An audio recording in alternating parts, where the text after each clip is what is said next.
are smart enough, you will know who I am. But you are really not smart enough to know who I am. But soon you're going to know who I am. Very easy. Wow. There we go. Hey guys, welcome back to Survival Dispatch News. I'm with Sal. We've got some important things to talk about today. But first, Sal, what is our conflicted question of the day? Denny, I can't even believe this one. So we'll go with it though. So here's the conflicted question of the day. You are a full spectrum prepper and have put away many things most overlooked. After some time, people begin to seek comfort from the harsh reality of the world. A very religious couple comes to you and tells you that the wife has become pregnant. She has had a history of complications in her other pregnancies, and unlike those times, there is no medical technology available. You have stocked the morning after pill. Do you offer this pill to your group members knowing it will violate their religious beliefs? Going through with the pregnancy would almost certainly end in the death of the child and the mother. Why is it that whoever wrote these questions obviously know we're probably a little more on the conservative side, and it is truly conflicting. And did it even occur to you to ever stock the morning after pill? Like, I can see antibiotics and all the other stuff, but it wouldn't have even occurred to me. But interesting question. Okay, well, luckily we have a little time to think about that as we talk about our topic of the day. So the opening video, I know you've seen it, Sal. I know our viewers, you guys have seen this video of this guy that just crossed over the border illegally. Movsum Samadov, I think he's been identified. And Sal, correct me if I'm wrong, but this guy has ties to radical Islamism. Is that right? It seems so. So what I've heard is that he was some kind of troublemaker in Azerbaijan and basically got kicked out of Azerbaijan. So now he's here to make trouble, apparently, and we just let him walk in.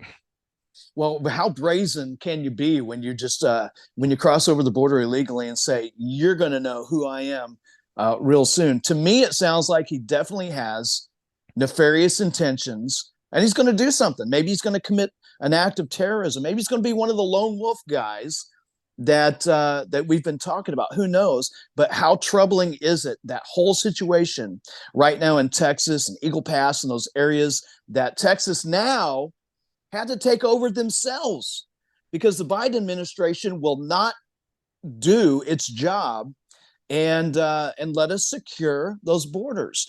And I know you're following this, Sal, but it's really concerning. It's extremely disturbing to me. Well, they're giving the country away. I mean, this is a completely unmitigated invasion that they're allowing to happen. Okay, as far as I'm concerned, this administration is committing treason, intentionally trying to destroy this country, and everybody who voted for them the first time is complicit in it. And maybe we can give a pass for the first time, but boy, oh boy, in 2024, if you vote for this administration, I don't see any other way to explain it than you want to see the country destroyed, because this is beyond anything we've seen. And not just Trump. I mean, the Trump administration really cramped down on the border, but under even the Obama administration was nothing like this. You know, even under that administration, there was nowhere near the kind of surge we're seeing here, because everyone is emboldened. So we see a video of a guy saying, you're going to know my name, basically making threats, and they let him walk into the country. So, you know, I hate to be this political about it, but when something happens in this country, and if it's committed by these individuals who are just allowed to walk in, the people who voted for this administration, I think, should look in the mirror and maybe ask themselves, you know, should we get it right next time? Yeah, I mean, the whole thing is, in my opinion, they are creating voters with this action. Absolutely. By letting them flow in. They're going to give them ID. They're going to give them money. They're going to give them cell phones. They're going to hook them up. They're going to go to the polls. They're going to vote. They're going to vote Democrat. They're trying to create Democratic. I just can't keep my mouth shut anymore. I'm so pissed off about this. It's sickening. And obviously, if they were predominantly conservative voters, we know that the Democrats would have a very different policy with this, right? Absolutely. Now, ironically, most people from the Central and South Americas by first and second born in the United States, they tend to swing conservative because they tend to be more conservative people. That is a good point. Yes, Yes, you're but right. I've it's the spoken to initial these wave. people. Absolutely, it's the initial wave though that feel grateful for being allowed in, right? Yeah. Basically illegally, that will then, of course, toe the line for the party that gives them that. So that is absolutely the plan. That's the only reason that this is happening. Yeah. So the concern is all these military aged males from all these countries that hate us and want to destroy us pouring through these open holes in the border and being allowed to do so by the current administration. It's going to lead to some terrible, terrible things. Terrible things have already happened, probably some of which because of this. Now, there are legitimate people that want to get into this country for the right reasons. There are.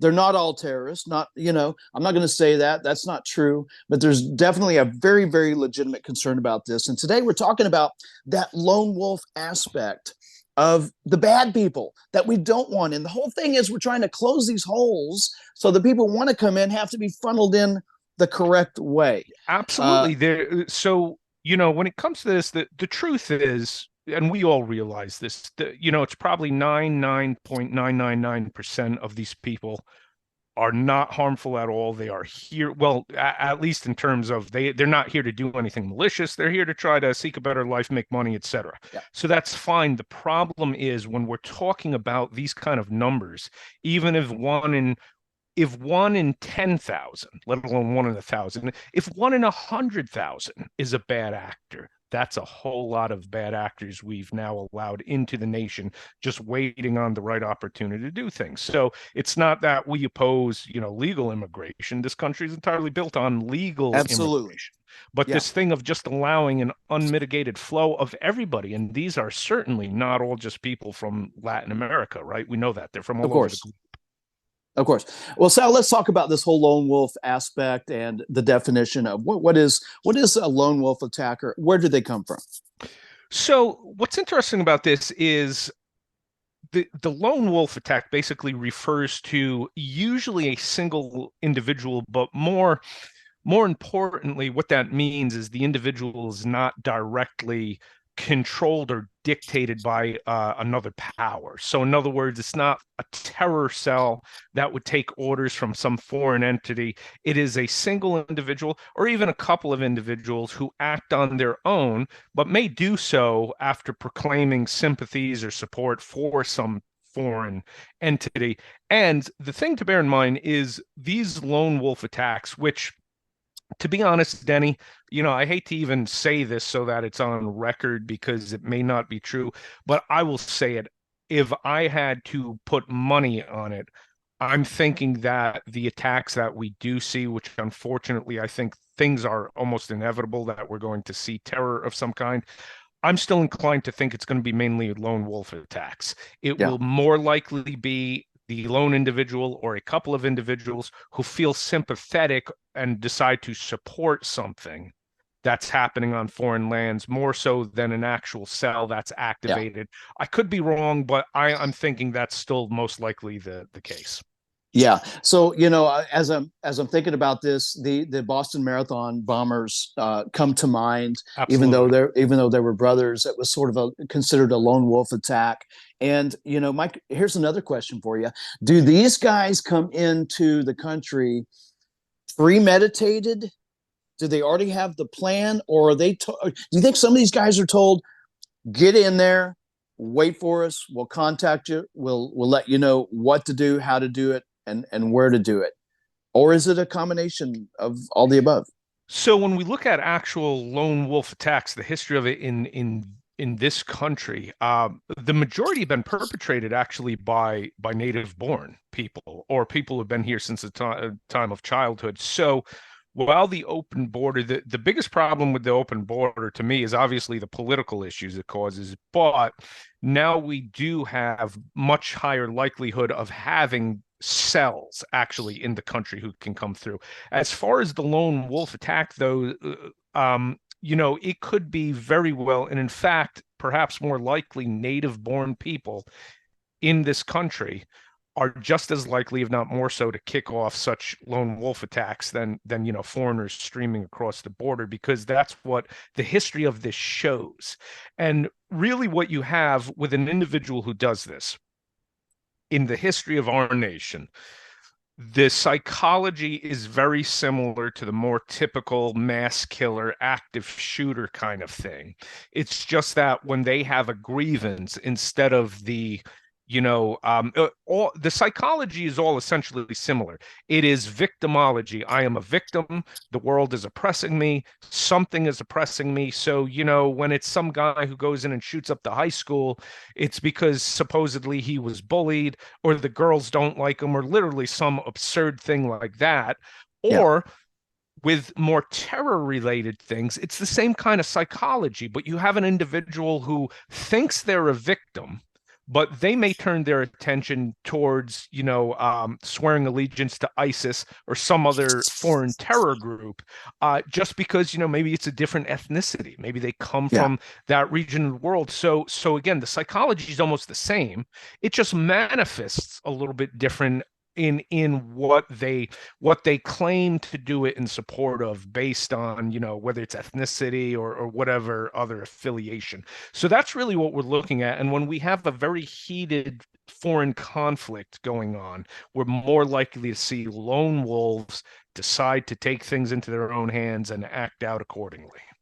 Yeah. So when we profile these people, what kind of, what would we see in their file? If we had files on these people, would they, I'm assuming they're all guys. These are males. Am I right? And then if so, what age range are we looking at? And other profile details. How do you recognize these people? Most often males. Most often young fighting age men, but again, there's exceptions. Think of the San Bernardino terror attack, where it was a male and female, a couple, who conducted that. That's one of the pretty rare occurrences in our history where a woman was involved. Ironically, and again, this may not be politically correct to say, but there's been a number in the past couple of years of attacks committed by trans males. Again, a male, right? So the male is far more prone to this kind of violence. I mean, there's no denying that. It's very infrequent that females do these kind of mass attacks, but it does happen. But it's much, much less common than when it's male perpetrated. So even where we've seen what may be now at the time a her, biologically, more often than not, it's a male.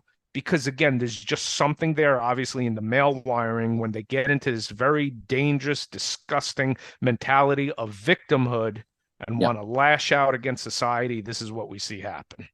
Yeah. So if you put a percentage on it, what percent would you attribute to foreign lone wolf terrorists versus native born? So in our country's history, vast majority is native born. Vast majority. There's some exceptions. 9/11 was conducted by foreign operatives, essentially, guys who were disguised as college students in the country. And see, the open border has opened us now far more to that kind of thing. If there is a coordinated attack with multiple individuals, the lone wolf problem, however, the border being open doesn't help, because there's certainly many bad actors who now are here and can do this, but we are certainly not exempt from the lone wolf attack, even if our border was sealed tight, right? Because in our history, the majority of lone wolf attacks have been perpetrated by either native born or people who are literally here since childhood, like the Tsarnaev brothers who did the Boston bombing, like the guy who shot up the Pulse nightclub.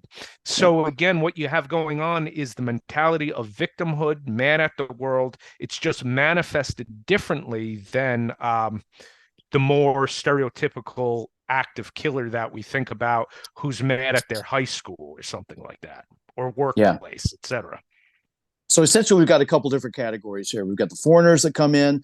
They've already been indoctrinated, so to speak. They already hate us, want to commit those heinous crimes and so on. Then you have the domestic folks who are indoctrinated in-house, so to speak. And how does that happen? Typically, what is happening to these people that are born here in the United States and want to commit these atrocities?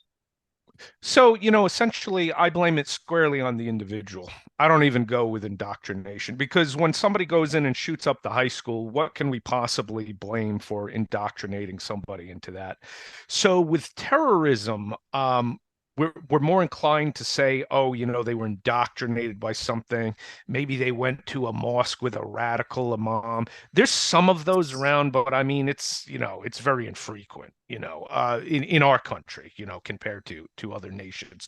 So the people who will act out in a terrorism capacity domestically when they're a lone wolf that are born and raised here, or at least raised here, again, it's the same kind of psychology that accounts for the vast majority of domestic mass attacks. They are mad at the world, but for them, it gets twisted into, oh, I'm persecuted because of my religion or something like that, right? If you again look at the brothers who committed the Boston Marathon bombing, the spearhead of that was the older brother.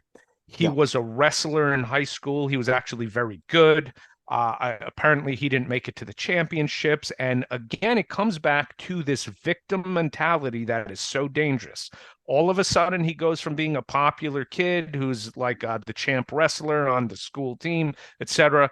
He doesn't meet a goal, and it turns into, oh, I'm oppressed, right? I'm oppressed by the West, etc. So again, it manifests differently, but it's the same mentality as the guy who thinks he's being bullied or ignored by the girls at school and decides to lash out in violence.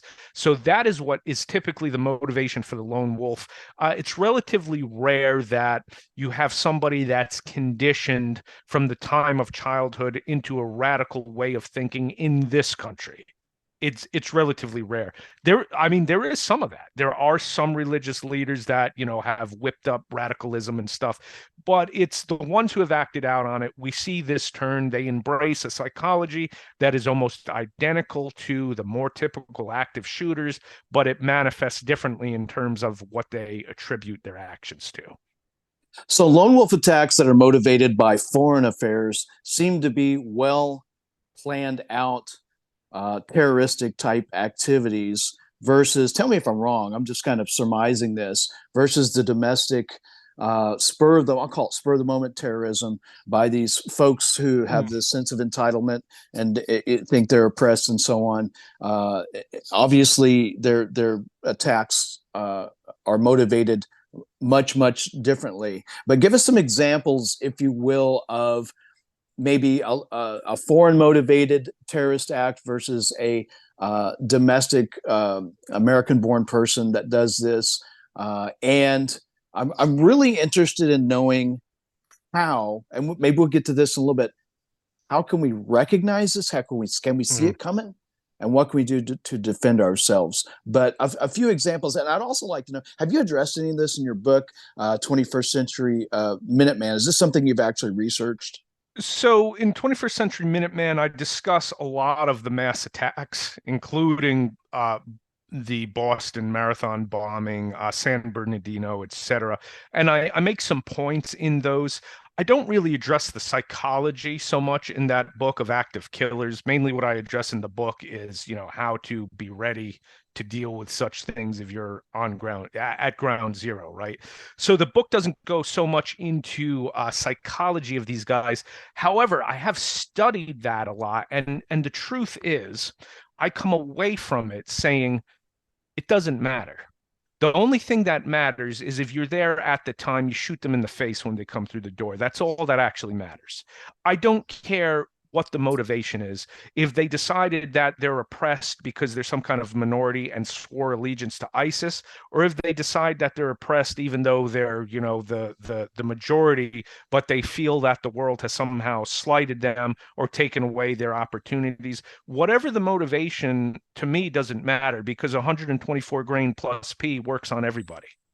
So it's really that simple. I don't care. I don't care what the motivation is.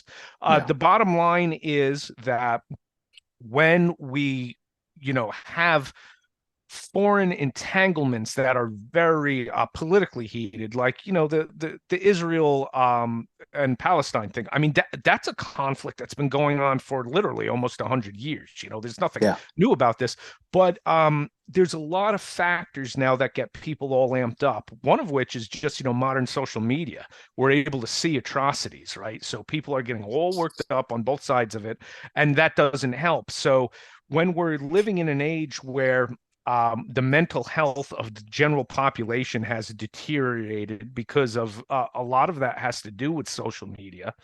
When you have these lunatics, that there has always been a percentage of these people among the general population. It's a very small percentage, but in probably the past decade or so, we see a real increase of mass attacks.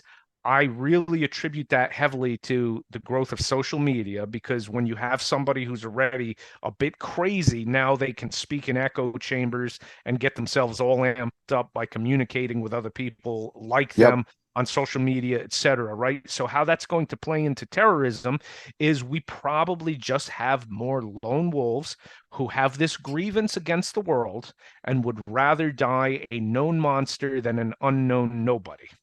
Yeah, and live stream the whole thing on social media with a GoPro helmet. Exactly right. So whether it's because it's some white kid who hates his school, or if it's a kid from Middle Eastern descent who it's the same mentality, but he's going to say, oh, I'm oppressed because I'm a minority, right? It's the same sick, twisted victimology that gets in people's head, which essentially is a very communist-like mentality. Right? We're victim. Everybody's out to oppress us, right? It's a very far left mentality that drives this. Now, I'm not blaming the whole left, obviously, for doing that, because, you know, you can't hold millions of people responsible for what a handful of lunatics do. But it is an extreme version of that mentality. Okay, we are oppressed by whatever, the capitalist system, the Western world, etc. And this plays into them acting out in this way. All right, so we often, the first thing that comes to mind with domestic terrorism is active shooters. What are some other examples of terrorist acts that are perpetrated? What other types of weapons and what other types of acts can we throw into this category? So we have seen to some extent the use of both vehicle attacks and explosives in this country. We see it a lot more, though, in Europe. But brace yourself, it's coming. Okay, especially if we have lone wolf attacks, or, you know, the larger cell activated, God forbid, if we see that. Okay, we're going to see those kind of tactics while we have, you know, foreigners who are here specifically to do that. Interestingly, lone wolf attackers in our country, it's more of a cultural thing, right? It's more of a shooter scenario usually when it's native people. But when we go into terrorism, you know, the use of explosives, think of the you know, Timothy McVeigh destroying the FBI building. Okay, that was a massive explosion, you know, which was, you know, this radical, and I hate to say this because I don't like the right wing that, because that's a boogeyman that the left comes up with, because it's like, show me where all this right wing extremism is. I'm not seeing it, but there is an example of we could lay that on. That is like some kind of extreme right wing fanaticism Timothy McVeigh got into, and he does what he does, right? So same thing with any kind of Islamo-fascist terrorism. They're more likely to embrace explosives. So any kind of extreme indoctrination into some kind of extreme ideal, we tend to see the use of explosives for whatever reason. It manifests itself there. The Boston Marathon bombing is a perfect example of that. And I think the reason for that is, as a tool of terror, explosives are very scary. Right, especially in this country where there's a lot of places, and this is why they always choose gun-free zones, right? They don't go to places where they know they're going to get stopped fast by somebody who's unseen and armed. But, you know, the thing with an explosive, you can't shoot the explosive in the face, right? If it's Right. planted somewhere and you don't know about it. So it incites terror. And that's why if we get extreme right-wing terrorism, which again is a big boogeyman, they try to basically, if you're a MAGA guy, they lump, half the country, literally to them, 50% of people are extreme right-wing. Well, if we want to talk about what would be considered extreme right-wing, it's been pretty seldom we've seen that, but we have seen it. Use of explosives, right? This forms of Islamo-fascist terrorism, use of explosives, use of vehicles. That's what we also have seen. It has happened in this country a few times. Yes, it has. Yep. And it tends to get buried because when it has happened, one thing I can tell your audience, and you can get mad about this if you want, but educate yourself and do the research. When it happens to be a leftist loony, things get buried real quick, right? If it's a right-wing loony, we'll hear about it for months on the media. If it's some leftist lunatic, like the guy who drove into the crowd with a car, he killed 7 people, I want to say in Colorado several years ago, right? Gets buried, right? He was a leftist activist, right? So we don't hear much about that. So it has happened, though. My point is it has happened. And basically, to me, I don't care whether it's left-derived, right-derived, whatever the far extreme ideology is, when you get people who will commit these kind of heinous acts, the best way to stop it is being there on scene and being armed. But if we're talking about explosives and vehicle attacks, that's harder to stop than the typical active shooter.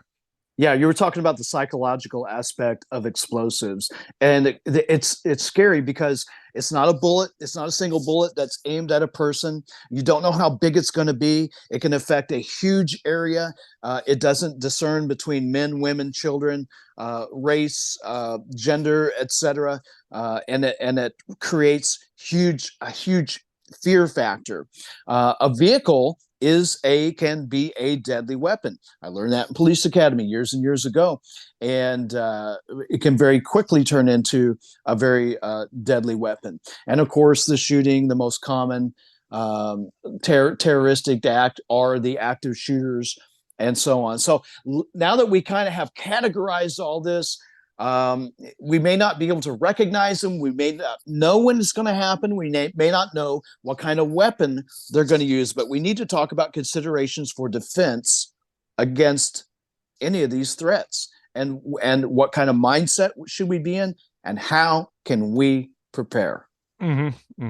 So we need to start thinking outside of the box again in terms of different mechanisms of attack. So, what comes to mind with the vehicle stuff is Nice, France, where that guy drove the box truck through a crowd and killed 89 people. It's one of the worst mass attacks in history. You talk about, again, the lone wolf thing, right? Lone wolf motivated. The guy in Norway who committed, was it Norway or Sweden? The guy who went out to the island and Norway, I believe, right? I think it was Norway. Yeah, which stands to this day actually the worst mass shooting committed by a single individual. He used a Mini 14, by the way, not an AR-15, which is interesting. So if it has a wood stock, though, that it's okay. Oh, it's much less dangerous. Yes, much less dangerous. But apparently, it worked fine for him to kill 90 people on that island. But anyway, he detonated explosives actually before he commenced that attack, which killed a bunch of people as well. So so he combined a couple of different weapon systems in his terroristic act. And again, extreme right wing, which I don't even like to go there because it adds fuel to the fire, and it's such a minority in violence, but it does happen. We speak the truth here, right? There are extreme right wing ideologies that can cause this, right? So that was an example of extreme right wing, Timothy McVeigh. So again, what's interesting is regardless of what spectrum politically or socially this is derived from, when it's acts of terror, they're more likely to enlist more than just shooting. It's the explosives or use of vehicles. I remind people that even Columbine, the 2 killers in that, plan A was to detonate explosives. The explosives failed, so they went in shooting. Right. And Denny, what's unfortunate about that is I always wonder about that. That is the unfortunate incident that kicked off this syndrome that we Yeah. now live with to this day. Would it have been less bad or worse had those explosives detonated? More people would have been killed, but I'm wondering, would that have inspired even more use of explosives, or would it have not had the impact that it did, since they actually went to guns to do it? It's really That's a horrible, yes, it's yeah, a because there's a horrible lot thing of to talk about. copycat Yep. terrorists out there. All the copycat terrorism. So that's what we have to bear in mind. We may see going forward an event that's going to set a new blueprint for how things are done. And we're going to have to consider that. So back to your question about how do we prepare for this? Yeah.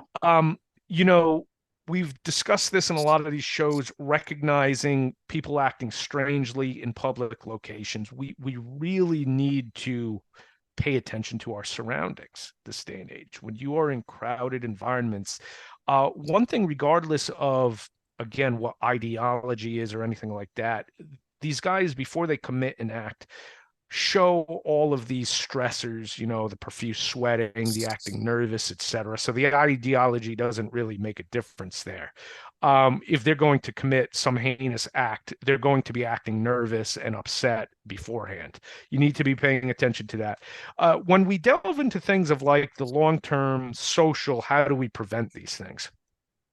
Until our society changes, we can't, as the lone individual, is your neighbor some kind of freak who's like planning stuff? Like, how do you even know that? You know what I mean? It's just, Yep. We have a society that has all of these grievances. And again, I attribute most of this to this mentality of you're a victim, you're a victim, you're a victim. Everybody's a victim. And that's what fosters these extreme cases. And again, it comes from every extreme side of the political faction, that if you feel that society has victimized you, you're more and more likely to go down this dark road that these individuals get into and lash out. So until we have a real social change, I think we're just stuck with the fact that there is a very small percentage, but there is a percentage of people who are willing to commit these mass acts of violence. And the best thing we can focus on is being able to stop it at the scene. Yeah. Yeah. Man, I'm thinking about you. My gears are just cranking. I'm so upset about this, and I can't help but think that our educational system on the university and college level is to blame for some of this, because they're teaching people to be oppressed and to recognize, be victims. Yep. To be victims, and to have that entitlement that they're not getting, and it makes me so angry. And I feel for my friends who have college age kids, and or even younger, and that can't afford to send them to private school or can't homeschool for some reason, because I think a lot of this domestic terrorism, these ideas, or the seeds, the little tiny little ideas and seeds of this bad nature are being planted in them at an early age. And I'm not saying that all college professors want their students to turn out to be terrorists, right? But I think a lot of them want them to be activists. And the activism can go extreme really, really quick. Am I right? Yeah, absolutely. So the mentality of being a victim, I'm oppressed, that can turn towards so many things. A religious minority says, oh, the Western world oppresses me. The average white guy who, again, the mass shooting is the most likely candidate, your younger white guy who's mad at the world, right? What is the mentality there? But again, it is a victimization mentality. They feel that they are slighted somehow by the entire world, right? So that's what I come back to is, we get worked up about the border needs to be closed because it is a direct threat to our country. There's no doubt. But yes, if we're being realistic with the discussion about lone wolf things, it comes from so many different ideologies, and we just have so many lunatics here. And I'll touch on another reason for this is the breakdown of the family structure. Yes. Historically. Amen. Absolutely. Because 100 years ago, now there were some rampages. I remind people it's nothing new. It did happen, but nowhere near as frequently. So 100 years ago, if you had a guy in the family who was a bit off his rocker, everyone could tell he had a propensity to not be quite right, etc. Well, you know what? He had a mother and a father figure. He had uncles, he had grandparents, he had all these other people, cousins, etc., invested in, okay, we're going to keep our thumb on this guy, right? It is a family problem. One thing that you find with most, not all, but most of these lone wolf attacks, they're living in seclusion by themselves If they even have parents still in the scene, the parent hasn't heard from them in months. Oftentimes, the parent is trying to establish some kind of communication. Right. The guy who shot up the Denver movie theater comes to mind. He was like, for Mhm. months, his mother was trying to contact him. He's living in a hole in the wall apartment by Yep. himself, concocting this plan. Okay, so again, this is a social evil, the Yeah. destruction of the family unit, and we are now paying a price for that. Yeah, 100%. So let's talk about, where do these acts occur? Where do these terroristic acts occur by these lone wolf people that are doing these terrible, terrible things? And the first idea that pops in my head is heavily populated areas. Am I right? Am I right about Oh, that? no question, right? Because if they're going to commit terror, they want it to be terror. They're going for a high body count. Yeah. And one thing I would say, you bring up a good point with that, like, where is this going to be focused? So if we're looking at this current time of heightened threat around the world, if we're looking at a time where lone wolf attackers are going to be more motivated by foreign engagements, then we're probably looking at things that are political sites, political targets as well, right? So not necessarily just like government buildings or something, which that could certainly be the case, but look at things that are symbolic of the Western world, right? Somewhere Maybe they can make a Christmas statement. parties, right? Yes, make a Okay. statement, Christmas parties, um, whatever, anything that's like tied to more of Western culture in particular. Right. That is what they're going to be likely going after, large crowds at those kind of events. Yeah. So it makes me feel like, hey, I need to be on point. I need to have that family plan that you and I've talked about many times. If something goes wrong when we're out shopping, at the restaurant, at the sporting event, and I mean, let's be frank about this. We need to live our lives, and there's places we want to go. I want to go to the football game. I want Mm-hmm. to go to. I want to go. Maybe I don't really go to the movies anymore. Do you go to the movies? I don't go to the movies. Uh, Infrequently, once in a while. yeah, every once in a while, I stay home. Watch a movie at home. I really am. Airports, for instance, bus stations, big commuter areas, obviously schools, and Mhm. we're talking about places with that a lone wolf terrorist or someone with those nefarious intentions would see soft targets. And let's define that again, Sal, if you would, a soft target. Yeah, so soft target is going to be where there's a lot of people, where there's no real security presence, and most likely it's going to be in a location that prohibits the carry of guns. Yeah, That's where it's going to bingo. happen. And we come Yeah, back to that over and over again. They are not going to go where they know that they might get stopped in the first 30 seconds, right? They're going to go somewhere where they know that there's no resistance there, that they can stack as many bodies as they want. That's what they're after. yeah, Whether that's especially what they're looking for if it's a shooting attack, right? yeah, Vehicular attacks, those happen so fast. Explosives can be planted and left. So with the shooting attacks, it's going to be crowded places that can't put up resistance, places where legal, law-abiding citizens are disarmed. With explosives, we need to think in terms of this. Your crowded events, be mindful of, if you're going somewhere that's crowded. Think, I hate to say this, but we say it all the time. Think like a bad guy. Where would you plant an yep, explosive for maximum damage, right? When you're yeah, in big crowded events, be mindful of that and avoid hanging out in those areas. yeah, yeah, for sure, for sure. Uh, Avoid hanging out in places accessible to vehicles. If you're, ah, like, say, at a parade and you're out on the street, don't hang out right on the curb where you're near the highway, where a vehicle can come flying into the mhm. audience, those kind of things. These are just the unfortunate considerations to have. Yeah. So, we talked about this in the past about having that family plan. I think we need to reiterate some of those ideas behind that again, because most of us had family, or we're out at least with one other person, if not with our children, our family, our nieces, nephews, and other people. So let's talk about that quickly. I think it's very important, having that family plan and what's involved in it. Let's talk about that again.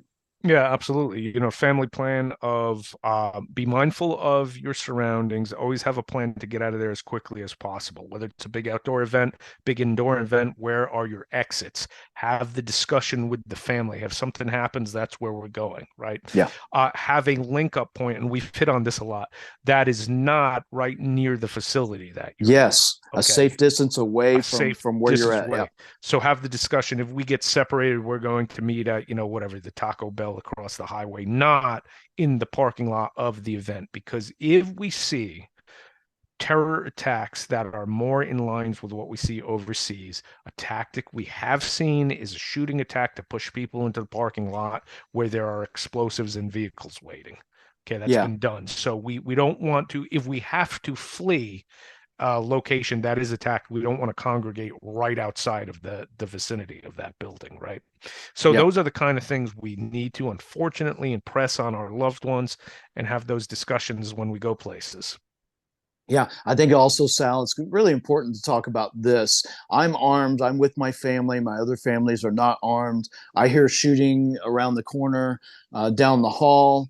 My instinct is to go take care of the threat, but sometimes that's not the right answer. Sometimes the right answer is get your family to safety, and not be the Lone Ranger. It might be a different story if I'm by myself and I Right. see things happening right in front of me. Tell me if I'm going in the right direction here, and I have the ability, training, and instincts to be able to take care of that threat. So I'm just going to sit here and say, don't charge into that threat with your family in tow, because you're just presenting more soft targets. Am I right about that? Yeah, and I'm glad you mentioned that. That's something I don't think we've really discussed that yet, even in the discussions we've had about active shooter threats and all of that. That's something that each individual really has to think long and hard about. What is their line in the sand? What are you willing to do? And what is the right thing to do? Yeah. The only thing I can offer is, because it's going to be a very different answer for everybody. So you have to analyze, are you a high responder? Are you the kind of person who always intercedes? As an example, Stephen Williford, the hero of the Texas church shooting, who stopped Yeah. that killer. He told us, we interviewed him a couple of times on the old podcast I was on, and he mentioned that. He said, if you're a high responder, which he personally is, you have to consider um, the ramifications of that. Likewise, if you're less inclined to get involved, you have to consider the ramifications of that, and you have to Mm-hmm. plan accordingly. So, one thing that I can tell you that is certainly my opinion, but it's shared by a lot of guys who like been there, done that guys, okay? Guys who are not afraid to go into a fight. If they're with their family, the priority is the family.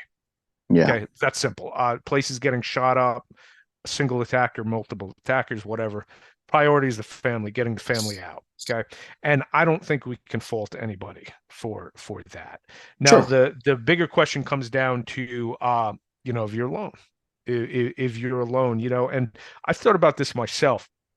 Mm-hmm. If I'm alone and I'm armed, okay, what would I do? And to be honest, it depends on the circumstance. I think for Yeah. me, my line in the sand is, if kids are getting killed, I'm going. Yep. I'm going. Okay. Yep. Kids are getting killed. I'm going to the sound of the guns. And I understand I may get killed doing it, but Yep. I'm compelled to. I hate to be callous about it, but if I'm somewhere, where it's just adults, I don't know, Denny. I don't know Yeah. if I feel compelled to risk my life and not go home to my family to Yeah. save people who have not taken any measures to protect themselves. So Yeah. adults alone, I don't know, but I can tell you that, if I'm in the mall by myself and the play area is getting shot up, I'm going. Yeah. So those are just the personal considerations every individual has to make. But I think Yeah. we come back to, most people I think would feel that if you're with the family, obviously your priority is your own family, getting them out of there. But consider how you would act and under what circumstances if you're alone. In one respect, I'm like, not my monkeys, not my circus. That's my policy with everything. We talk about that. Don't get involved in like a domestic fight in the parking lot. You don't know what's Right. happening. Yep. Active shooters, though, are different. That's a whole different league, Yes. right? Yes, indeed. So Yep. if you have somebody actively murdering people, that is where I'm much more hesitant to say, Yeah. oh, don't get involved, not your problem. No, if it's an active killer and you have the means to stop them, by all means do so. Yeah. To have that opportunity to be the good guy with a gun, to take care of the bad guy Mhm. with a gun, and have that. And if you don't have the preparedness, the equipment, the training, and the mindset to do that, I think if any of those factors are missing, the answer is probably going to be no. Yeah, yeah, absolutely. But again, the exception is the active killer scenario, right? That is the one thing that is so clear cut, even legally, right? Where we're not dealing with, oh, something's happening between a couple in a parking lot. What is really happening? You're going to wade into that and get yourself sued, etc. Active killer is a whole different ballgame, right? So if you are trained and armed, I would hope, the way I look at it, what if someone I loved was there? And then Yeah. you were there, Denny. I would hope you would take care of the situation. Likewise, Yep. if people you love are there who can't protect themselves and I'm there, what would you want me to do? Yeah. So that's what we come back to with this. So those of you in the audience, you're armed, you're trained. At the next event, let's make different history here. Instead of another thing where the leftist media can have a field day and push to ban your guns because some psychopath, who, no law they'd ever pass would possibly keep this guy from being armed, right? Yep. But that's what they're going to, they dance in the blood of it. So the next event, if you're there, let's have a different story of how just a scumbag gets wheeled out in a bag. That's a much better story. Yeah, amen. Certainly a lot to think about. Hey, it's time to jump into that conflicted question, Sal. Let's read that again, if you would, sir, and see how we respond to it. Man, I can't even believe this. They get more and more unbelievable every week. Yeah. Okay, so here we go. Here's the question again. We are full spectrum. I'm sorry, you are a full spectrum prepper and have put away many things most overlook. After some time, people begin to seek comfort from the harsh reality of the world. A very religious couple comes to you and tells you that the wife has become pregnant. She has had a history of complications in her other pregnancies. And unlike those times, there is no medical technology available. You have stocked the morning after pill.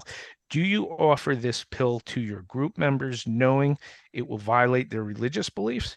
Going through with the pregnancy would almost certainly end in the death of the child and the mother. Okay. Who went first last time? I think me. So you're up. Yes. Okay. So I'm a very conservative person. I think all babies deserve the right to live.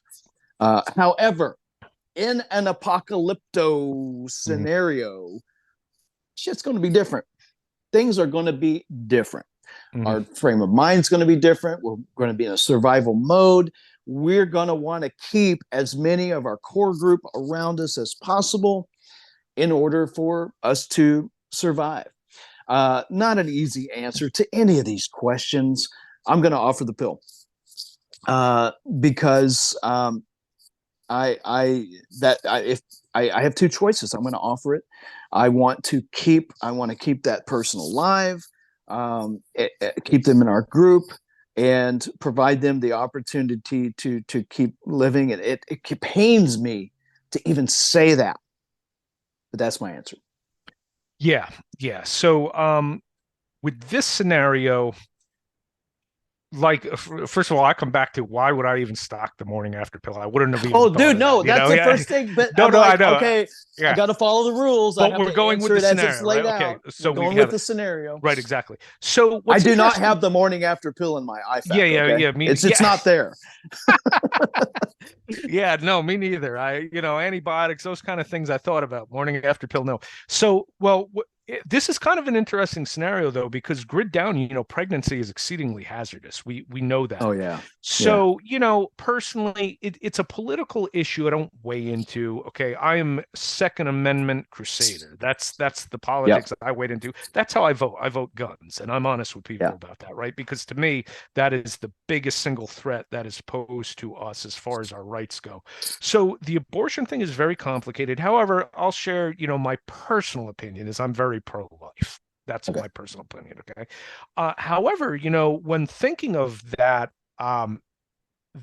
topic in general, even though I say, I'm very pro-life, okay, this is a life, the life of the baby. With me, the obvious exception is if it threatens the life of the mother. The life of the mother takes precedent over the unborn. And that's my opinion, at least. If we're literally talking about this woman will die if she carries the child to term, then we're talking about the life of the mother. So in this very unlikely scenario where you have the morning after pill, I would offer the pill, because we are looking at either realistically, if this woman is like under the best of circumstances, right? This is so hazardous. Grid down, the woman's going to die, the baby's going to die, right? So we're looking at, do we save the mother or do we not act and they both die? That's what the scenario gives us. So I'm offering the pill as well. All right, cool. Viewers, tell us what your answer would be to that conflicted question in the comments. We do read the comments.